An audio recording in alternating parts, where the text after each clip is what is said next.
बाबा धीरेन्द्र शास्त्री का खेल खत्म, कहा हमारी जीभ फिसल गई। बागेश्वर धाम बाबा को लेकर खुलासा, पता चल गया कैसे करते थे जादूगरी। जो टोपी पहनते थे बागेश्वर धाम बाबा, उसी टोपी से जनता को पहनाते थे टोपी। बागेश्वर धाम बाबा का कबूलनामा, हाँ मैं कोई संत नहीं, शुरू हुआ ड्रामा। बागेश्वर धाम बाबा को लेकर जो खुलासा हुआ है, उसने पूरे देश में सनातन धर्म के बाबाओं को हैरान करके रख दिया है। आज की तारीख में हर बाबा धीरेन्द्र शास्त्री और बागेश्वर धाम बाबा की चर्चा हो रही है। बोली भाली जनता को लूटने के आरोप पर बाबा बागेश्वर ने अपना पैकअप कर लिया है। वो जान गया कि जितनी जल्दी हो सके मामले को निपटा लिया जाए और कबूल कर लिया कि वो बाबा नहीं बल्कि एक आम आदमी है। विवादों को बढ़ता देख बाबा गली गली चौराहे चौराहे कहता फिर रहा है, मैं कोई संत नहीं हूं, किसी की समस्या को दूर नहीं कर सकता, मेरे अंदर कोई शक्ति नहीं है। सोशल मीडिया पर फेमस बाबा की जब पोल खुली तो अपनी सारी शक्तियों को खो दिया। बाबा कह रहा है उसने सिर्फ सनातन धर्म का प्रचार किया और करता रहेगा, लेकिन अगर किसी शक्ति की बात करे तो वो उसके पास नहीं है। वो बाबा नहीं, ढोंगी है, वो चमत्कारी है, अहंकारी है। बड़ा बड़ा चमत्कार दिखाने वाला बाबा बागेश्वर धाम अब बैकफुट पर है। लोगों को झांसे में देकर अपना भक्त बनाया और जब पोल खुली तो लोगों के पैरों तले जमीन खिसक गई।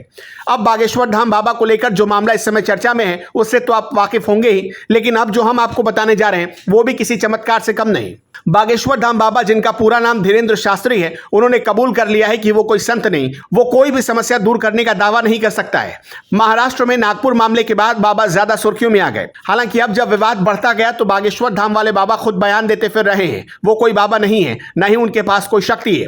विवादित बयानों को लेकर धीरेन्द्र शास्त्री और बागेश्वर धाम बाबा ने कहा कि उनकी जीभ फिसल जाती है। हम सनातन धर्म को जगा रहे हैं, लेकिन कैसे? झूठ बोलकर, झांसे में देकर या फिर गलत आचरण से।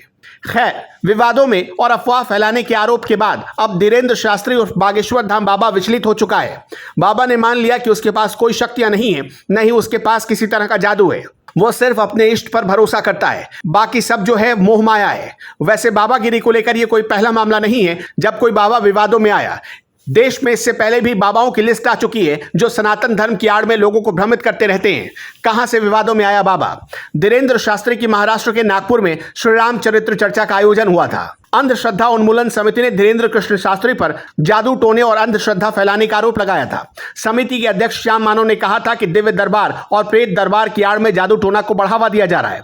देव धर्म के नाम पर आम लोगों को लूटने, धोखाधड़ी और शोषण भी किया जा रहा है।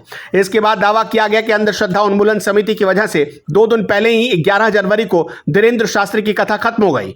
कहा गया कि जब समिति ने पुलिस से शिकायत की तो शास्त्री भाग निकले। समिति ने कहा कि बाबा के समर्थकों को यह बात पता चल गई, महाराष्ट्र में जो अंधश्रद्धा विरोधी कानून है उसमें गिरफ्तारी हुई तो जमानत नहीं होगी, इसलिए बाबा ने पहले ही पैकअप कर लिया। क्या ऐसे बाबाओं को माफ करना चाहिए? सनातन धर्म की आड़ में इस तरह से प्रचार करना क्या सही है? अगर जादू है तो अब इनकार क्यों? कमेंट बॉक्स में हमें अपनी राय जरूर दें। वीडियो को ज्यादा से ज्यादा शेयर करें।